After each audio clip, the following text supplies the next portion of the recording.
Hi everyone, my name is Nneka. I'm a creative director and founder of Nexus, and I'm also a multidisciplinary artist based out of the DMV.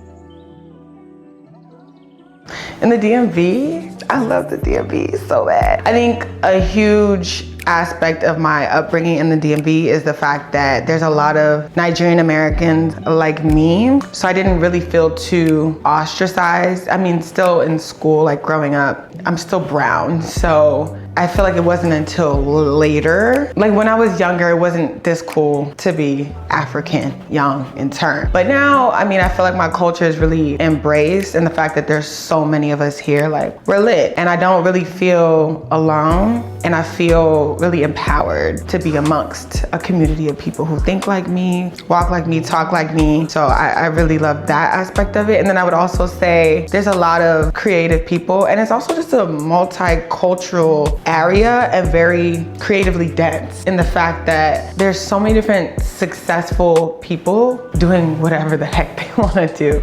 Whatever everybody's doing, they're doing it really well.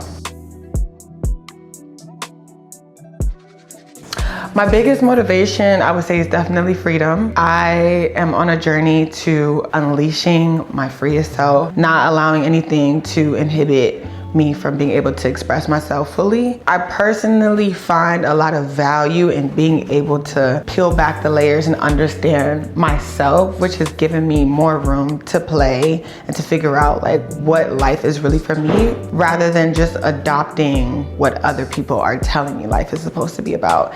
And I think that journey is really special, and it pushes me and it motivates me to like explore. People who also have created worlds for themselves, Solange, Virgil, Pharrell, who've intersected and moved across furniture, design, music, sound, but they've allowed like their voice be synonymous across everything that they do. It's kind of like their own handwriting. I'm really establishing my own handwriting so that I can be able to step into any space that I want and it still says Nneka was here, you know? Challenging, definitely defining the direction that I want to go in, I would say, especially in my early 20s. I went to a science and technology high school. I was a science nerd, and I thought I was gonna be an OBGYN just because I really love kids and I wanted to bring the babies into the world. You know, and I found out they was making that coin. But, you know, someone like me, I just felt like I wouldn't necessarily suit waking up every day and being in the same environment, but I couldn't exactly define what environment was for me. So it was really difficult coming out of school. From there, I went to university. I studied finance and dance on a full tuition scholarship. I came out and I'm like so used to being busy and having so many things to do. Like when I was in school, I was also doing makeup and I was also dancing, and then I was doing 2 degrees, so I had to take at least 22 credits. But when I graduated, I feel like that was the first time that I didn't have so much to do, and I felt really overwhelmed because I knew I had a lot of potential, but I didn't know where to place that potential.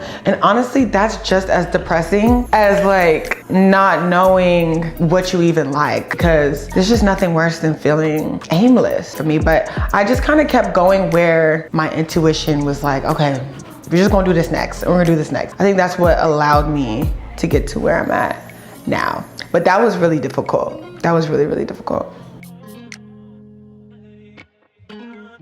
3 to 5 years, man, that's really hard, because a lot of the critical decisions that I have made in my career have come from a conviction. Like when I worked my first New York Fashion Week, I had never at that point even thought of working a fashion week or wanted to. It was just, you're gonna work New York Fashion Week in 11 days. It was January 27th, and I was in my room in Bowie, Maryland, and something told me I was gonna work New York Fashion Week. And it was in 11 days. I didn't know anybody in New York. I didn't have any connections. All I had was a portfolio from high school and college and Google. And I Googled how to work New York Fashion Week. I didn't really find anything, except there was this podcast. They were just talking about email etiquette and how to pitch yourself. And I wrote that down and I pitched to some magazines. Meth Eater got back to me. But before they got back to me, I was already on the way to New York. I left to New York because I'm like, somebody's gonna get back to me. And then Meth Eater got back to me and I worked my first show. And that very first show, the lead on the beauty team, he owns teams in New York, London, Milan, and Paris. That's how I was able to work abroad and was pretty much the genesis of like my editorial beauty career.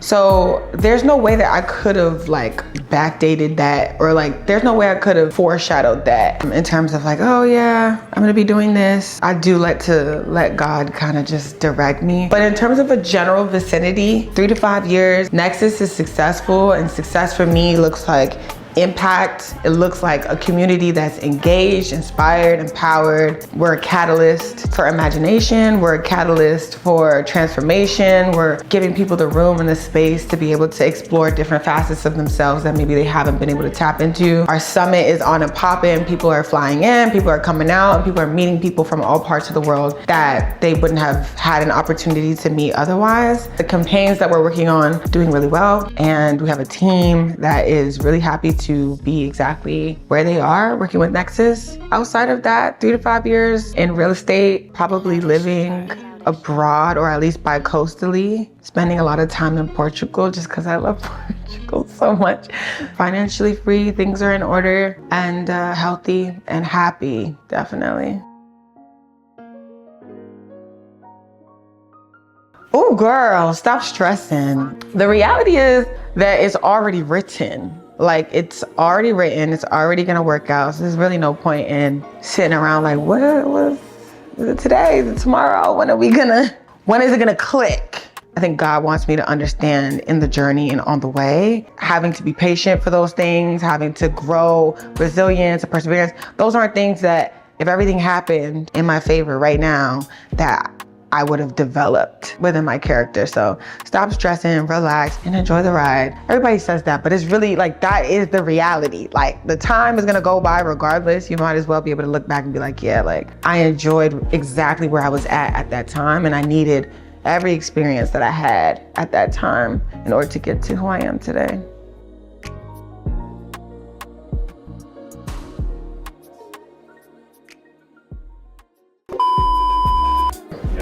Hi everyone, my name is Nneka. I'm from the DMV, I'm Nigerian American, and now I'm forgetting who I am. I literally just said it when I was doing my nails. Why is it when the camera rolls, everything you say just go out the trash?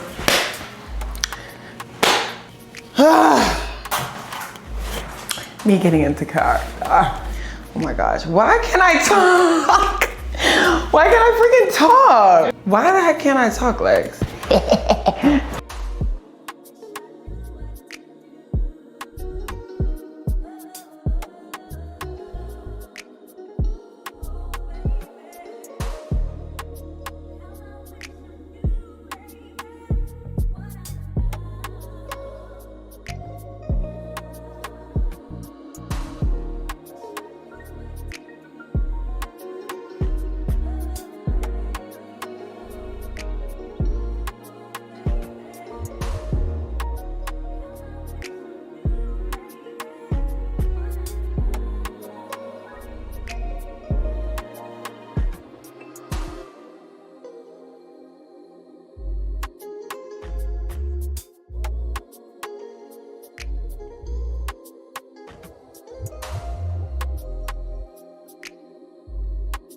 Man like Frank, you know.